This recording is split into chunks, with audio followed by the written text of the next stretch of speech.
কেন নামাজ পড়ো না ভাইয়া? এই বাপ, মুসলমানের বাচ্চা, কেন নামাজ পড়ো না? ছেলেরা আমার, কেন নামাজ পড়ো না? কেন নামাজ পড়ো না? মালিক আর কেমনে বললে নামাজ পড়তে?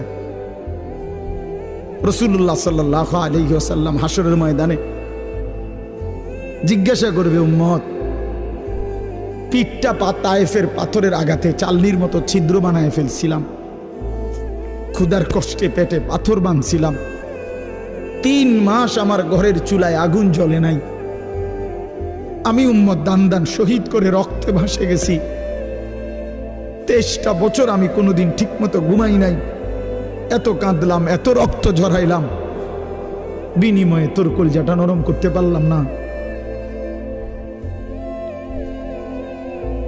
তোর দিলটা নরম করতে পারলাম